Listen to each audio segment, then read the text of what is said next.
یہ مہینہ اللہ کی رحمتوں کا موسم بہار ہے۔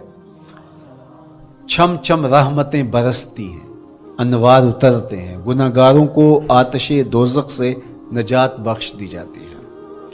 تو اس کا استقبال کرنا، اس کے لیے انتظار کرنا، گن گن کے دن گزارنا، لمحے اور ساعتیں بسر کرتے ہوئے بار بار ماہ سیام کا ذکر کرنا، یہ اس مہینے کے ساتھ محبت کی دلیل ہے، اور اس مہینے کے ساتھ محبت اللہ سے محبت کی دلیل ہے۔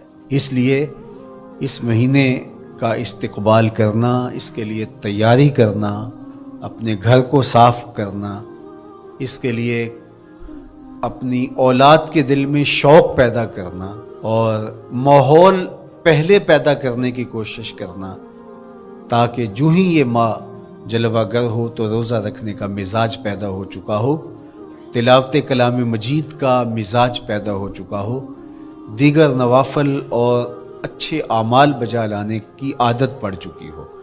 تو شعبان میں ہی اس کی تیاری ہوتی ہے، تاکہ رمضان المبارک آتے ہی ہم پوری طرح سے مستعد اور فعال ہو کر کے اس مہینے کی برکتوں کو سمیٹ لیں۔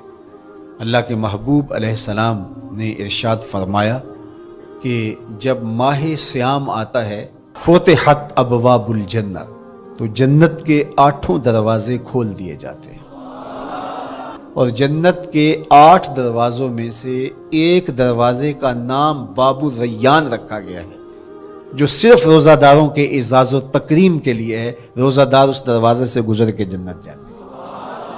حضرت سیدنا سلمان فارسی رضی اللہ تعالی عنہ فرماتے ہیں کہ رمضان المبارک سے قبل حضور نے یہ خطبہ ارشاد کیا، یا ایھا الناس، اے لوگو، قد اظلکم شہر عظیم، اللہ نے تمہارے اوپر ایک بہت پاکیزہ، پر نور، عالی مرتبت مہینہ سایہ فگن کر دیا ہے۔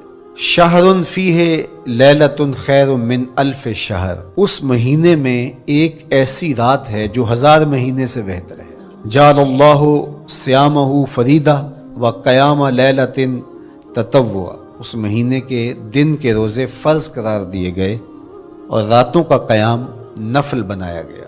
ومن تقرب فیہ بخصلۃ من الخیر کان کمن ادى فریدۃ فیما سواہ، ایک نفل کا ثواب ایک فرض کے برابر اس مہینے میں کر دیا جاتا ہے۔ ومن ادى فریدۃ کان کمن ادى 70 فریدۃ فیما سواہ، اور اگر کوئی ایک فرض ادا کرتا ہے تو اس کو 70 فرائض کا ثواب ملتا ہے۔ وہو شہر الصبر، یہ مہینہ صبر سے کھاتا ہے، ہونے کے باوجود بھی انسان تناول نہیں کرتا۔ ٹھنڈا میٹھا مشروب میسر ہے اور زبان کانٹا بن گئی، حلق خشک ہو گیا، لیکن اس کے باوجود بھی ایک گھونٹ حلق سے نیچے اتارنے کا روادار نہیں ہوتا، تو یہ صبر کی عادت ڈالتا ہے۔ اور سنو، صبر کا ثواب جنت ہے۔ وشہر المواسات، اور یہ ہمدردی کا مہینہ ہے، باہمی پیار کا مہینہ ہے، الفتیں بانٹنے کا مہینہ ہے، نرم دلی کا مہینہ ہے، ایک دوسرے کے احساس کا مہینہ ہے۔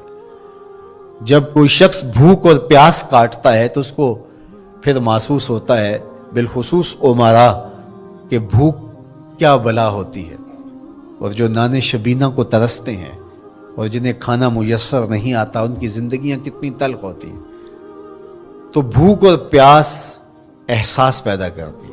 وَشَهْرٌ يُزَادُ فِيهِ رِزْقُ الْمُؤْمِنِ، اور یہ ایسا مبارک مہینہ ہے جس میں مومن کا رزق بڑھا دیا جاتا ہے۔ غرباء تک بھی اللہ کی نعمتیں وہ پہنچتی ہیں جو عام دنوں میں ان کو میسر نہیں ہوتی، اور امراء بھی نعمتوں کا لطف لیتے ہیں، اس لیے کہ بھوک کاٹنے کے بعد جب ان کو نعمت میسر آتی ہے تو پھر انہیں احساس ہوتا ہے۔ وَمَنْ فَطَّرَ فِيهِ صَائِمًا كَانَ مَغْفِرَةً لِذُنُوبِهِ، جس نے روزہ دار کا روزہ افطار کروایا، یہ افطاری گناہوں کی مغفرت اور آتش دوزخ سے گردن کی آزادی کا مجدہ جاں فضا بن جائے گا۔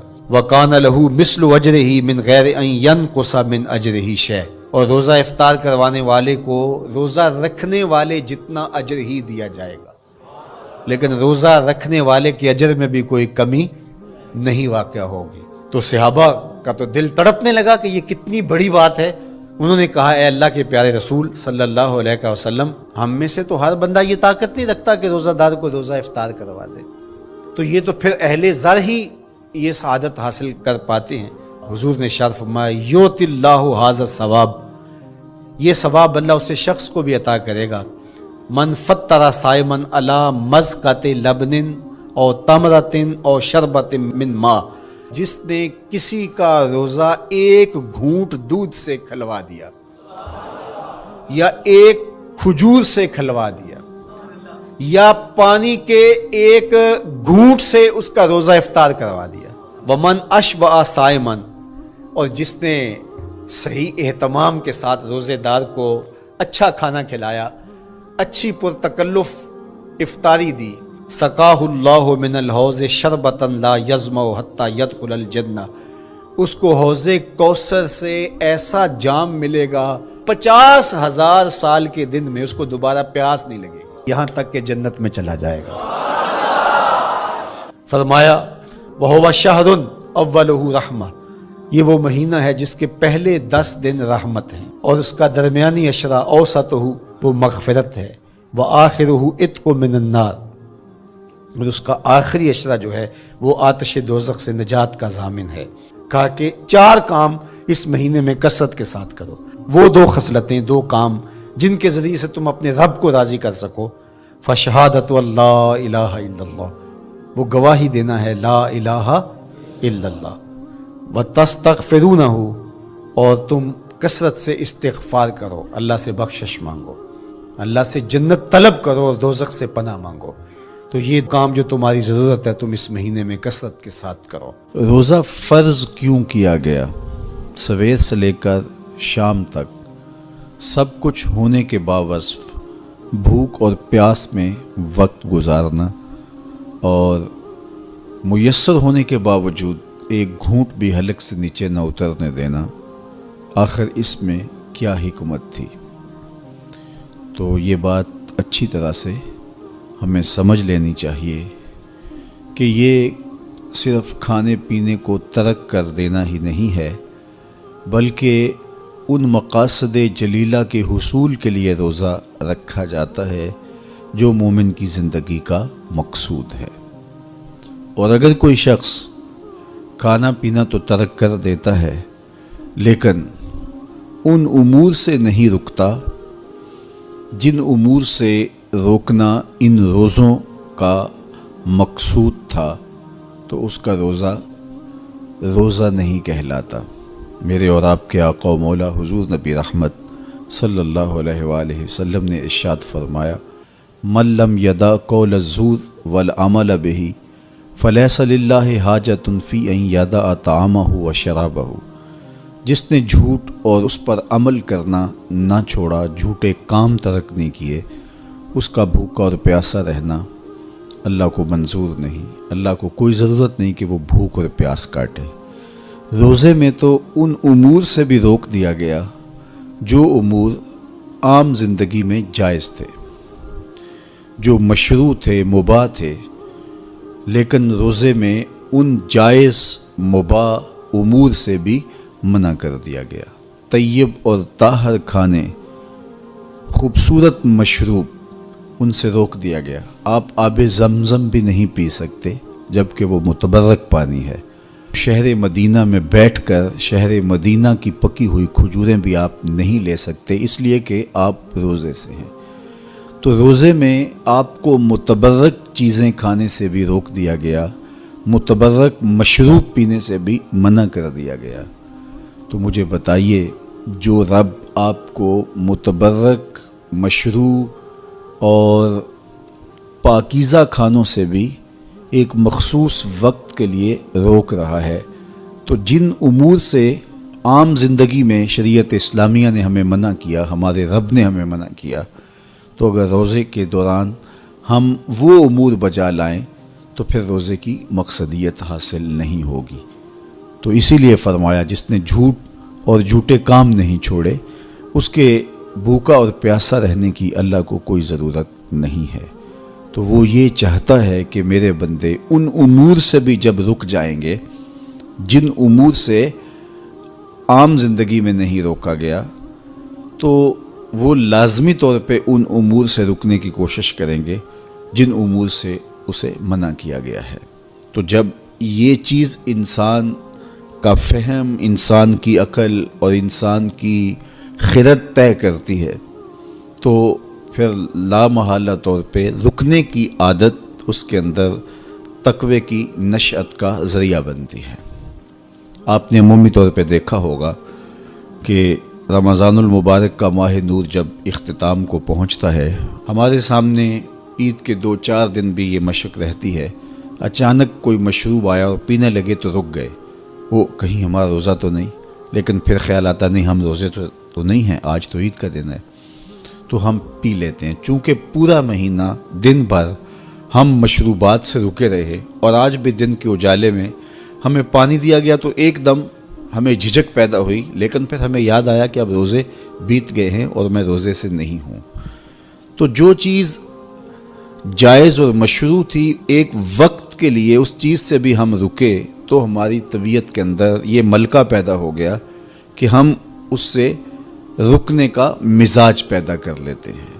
تو اگر ہم ان امور سے رک جاتے ہیں جن کو شریعت اسلامیہ نے منع کیا ہوا ہے تو پھر دوبارہ جب اس کو کرنے لگتے ہیں تو پھر ہمارا ہاتھ بھی رکے گا اور پھر ہم مستقل اپنے ہاتھ کو روک سکتے ہیں کہ ہاں میاں یہ روزے میں بھی چیزیں منع تھی اور روزے کے بعد بھی یہ چیزیں ہمارے اوپر منع ہیں۔ تو ایک ملکہ پیدا ہو جائے گا ان امور منہیات سے رکنے کا، ان سے باز رہنے کا۔ تو گویا یہی تقوی ہے کہ جو اللہ جل شانہ نے ہمارے اوپر حرام کیا ہے اس سے ہم رک جائیں، جس کام کے کرنے کا حکم دیا ہے اس کام کو ہم بجا لائیں۔ جس طرح ڈھال آپ کر دیتے ہیں جنگ میں برستے ہوئے تیروں کے سامنے تو وہ تیر ڈھال سے ٹکرا کے گر جاتے ہیں اور آپ کو نقصان نہیں پہنچتا، تو روزہ بھی آتش دوزخ سے ڈھال ہے، جہنم کی آگ سے بچانے والا ہے۔ روزے دار کو اللہ کی خاص رحمت نصیب ہوتی۔ ایک حدیث میں آتا ہے کہ روزے دار کو 2 خوشیاں نصیب ہوتی۔ ایک خوشی اسے تب ملتی ہے جب وہ روزہ کھولتا ہے، جب سارے دن کی بھوک اور پیاس کاٹنے کے بعد شام کے لمحے ہوتے ہیں اور پھر روزہ منزل تک پہنچتا ہے تو کس مسرت اور خوشی اور سرشاری کے عالم میں روزہ دار ہوتا ہے کہ شکر ہے کہ اتنی لمبی اور اتنی سخت گرمی کے ماحول کی شدت کے باوجود اللہ تعالیٰ نے مجھے روب منزل کیا۔ تو اس وقت ایک احساس اس کے ساتھ جڑا ہوتا ہے، اور پھر جب وہ ٹھنڈا اور میٹھا مشروب اپنے کام و دہن میں ٹپکاتا ہے اور وہ ٹھنڈا میٹھا مشروب اس کی رگوں کو تر کرتے ہوئے معدے کی طرف بڑھ رہا ہوتا ہے، اس کی زبان بولے نہ بولے دل اللہ کا شکر ادا کر رہا ہوتا ہے، اس کا ایک ایک عضو بدن رب کا شکرانہ ادا کر رہا ہوتا ہے۔ وہ ٹھنڈا اور میٹھا مشروب رگوں کو تر کرتا ہوا آگے بڑھتا چلا جاتا ہے، لیکن شکرانے کا وہ پیکر بن جاتا ہے۔ وہ ایک مسرت، ایک خوشی کا عالم ہوتا ہے کہ روزہ بھی نب گیا، سارے دن کی تکلیف بھی کٹ گئی اور اللہ نے مجھے افطار کے لمحوں تک پہنچایا۔ فرمایا روزے دار کو ایک خوشی تب ملتی ہے جب وہ روزہ کھولتا ہے، وَفَرْحَةٌ عِنْدَ لِقَاءِ رَبِّهِ، اور دوسری خوشی روزہ دار کو تب ملے گی جب روزے کے صلے میں اللہ اپنا دیدار عطا فرمائے۔ بنی آدم کے جتنے بھی عمل ہیں 10 سے لے کر 700 گنا تک اس کا ثواب اولاد آدم کو اس کا دیا جاتا ہے۔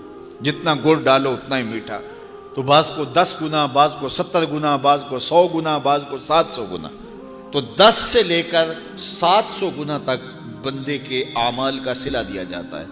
لیکن میرے حضور نے فرمایا لیکن روزہ جو ہے اللہ فرماتا ہے وہ میرے لیے ہے اور اس کا اجر میں خود عطا کروں۔ جب وہ خود عطا کرے گا تو کتنا عطا کرے گا؟ سخی اتنا بڑا ہو تو پھر کیا عطا کرے گا؟ بلکہ بعض نے اس کو عجزی بہی کی بجائے عجزہ پڑھا ہے بصیغہ مجہول، کہ روزہ میرے لیے ہے اور اس کی جزا میں خود ہوں۔ باقی اعمال کی جزا جنت ہے، جنت کی نعمتیں ہیں اور بہت کچھ ہے، لیکن روزے کی جزا میں خود ہوں۔ اور جس کو وہ خود مل گیا پھر جنت میں مل گئی، جنت والا جو مل گیا پھر جنت بھی مل گئی، جنت کی نعمتیں بھی مل گئیں۔ تو روزہ اللہ کی خوشنودی کا ذریعہ ہے، اس کی رضا کا ذریعہ ہے۔ تو خوش نصیب لوگ روزے کی برکتیں حاصل کرتے ہیں۔ اور ایک روایت میں آتا ہے جب رمضان المبارک کا آغاز ہوتا ہے، اللہ اہل ایمان کو، اپنے بندوں کو محبت کی نظر سے دیکھتا ہے، اور اللہ جس کو محبت کی نظر سے دیکھ لے پھر اسے کبھی عذاب نہیں دے گا۔ اللہ اکبر۔ تو یہ روزہ دار کے لیے اللہ کی کرم نوازیاں ہیں، اللہ کی رحمتوں کے اجالے ہیں جو اس کے اوپر برستے ہیں۔ تو میں اور آپ اس ماہ انور کو، اس ماہ نور کو اس طرح سے گزاریں کہ ہمارے اندر کے پاپ دھل جائیں، ہماری غلاظتیں گناہوں کی مٹ جائیں، ہمارا سینہ صاف ہو جائے، ہم اہل ایمان کے لیے کشادہ دل ہو جائیں، ہمیں جو ہے وہ جھوٹ سے، تکبر سے، بخل سے، ریا سے اور دیگر امور بد سے اجتناب کرنے کی عادت پڑ جائے۔ روزہ جو سکھانا چاہتا ہے ہم وہ اس سے سیکھ لیں، اور روزے کی برکات ضبط نفس کی صورت میں ہمیں نصیب ہو جائیں، تو ہم روزے کے بعد بھی، ماہ صیام کے گزرنے کے بعد بھی ایک نئی زندگی لے کر، ایک تازگی لے کر، ایک نور و روشنی لے کر کے جو ہے وہ معاشرے کے، اسلامی معاشرت کے ایک اہم فرد کی صورت کے اندر جو ہے وہ سامنے آئیں۔ تو اللہ اس ماہ صیام کی برکتیں ہمیں نصیب فرمائے۔ ہر سال مہینہ آتا ہے، گزر جاتا ہے، ہم پورا مہینہ بھوک کاٹتے ہیں اور پھر وہاں کے وہاں ہی کھڑے رہتے ہیں، تو پھر ہمیں سوچنا چاہیے، لیکن اگر تبدیلی آتی ہے تو پھر شکریہ ادا کرنا چاہیے۔ آج کی اس تاریخ میں ہم عزم کر کے اٹھیں کہ ہمارا یہ ماہ صیام ہماری زندگی میں ایک سنگ میل ثابت ہوگا، اور ہم ایک نئے بانکپن کے ساتھ، نئے عزم کے ساتھ یہ مہینہ گزاریں گے، اور ضبط نفس سیکھیں گے اس مہینے سے۔